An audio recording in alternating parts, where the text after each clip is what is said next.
मुल्क में धरना कंटेनर्स का बहरान संगीन हो गया। तर्जुमान गुड्स ट्रांसपोर्ट इमदाद नकवी के मुताबिक कराची से लोड होकर जाने वाले 10,000 से जायद कंटेनर्स पकड़ लिए गए हैं। उनका कहना था कि कंटेनर्स में अशिया खुर्दनोश और अद्वियात हैं। इन कंटेनर्स को फौरी ना छोड़ा गया तो मुल्क में अशिया खुर्दनोश की किल्लत का बहरान हो सकता है। उन्होंने अपील की कि हुकूमत फौरी तौर पर पकड़े गए कंटेनर्स को छोड़ने के अहकामात सादिर करे। धरना शुरू होने के बाद इस सूरत हाल को कंट्रोल करना आसान नहीं होगा। कंटेनर्स में अशिया खुर्दनोश और अद्वियात हैं। तर्जुमान गुड्स ट्रांसपोर्ट का कहना है, उन्होंने कहा कि अगर संगीन सूरत हाल पैदा हो सकती है अगर कंटेनर्स वापस नहीं किए गए। कंटेनर्स में अशिया खुर्दनोश हैं और अद्वियात हैं। तर्जुमान गुड्स ट्रांसपोर्ट इमदाद नकवी का ये मौक़िफ़ सामने आया है। उन्होंने कहा कि कंटेनर्स को छोड़ना होगा। तकरीबन 10,000 के करीब कंटेनर्स हैं जिन्हें पकड़ लिया गया है। मुल्क में धरने की वजह से कंटेनर्स का बहरान संगीन होता जा रहा है, जिसकी वजह से मुश्किलात पैदा हो सकती हैं। कंटेनर्स में अशिया खुर्दनोश और अद्वियात हैं। कराची से लोड होकर जाने वाले 10,000 से जायद कंटेनर्स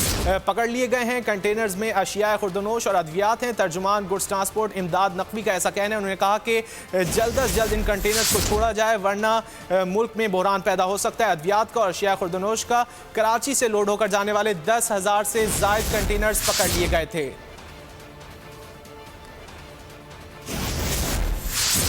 खालिद खान साहब बताइएगा, 10,000 के करीब कंटेनर्स पकड़ लिए गए हैं। जी हाँ, ये 10,000 से ज्यादा पकड़े गए हैं और जिनमें जो और लोडेड सामान है और सामान का खर्चा है कि तमाम सामान जो है खाने पीने की खुद रसिया तबाह बर्बाद हो जाएंगी, खराब हो जाएंगी, जिसकी वजह से ये तमाम के तमाम परेशानी लायक हो गई है।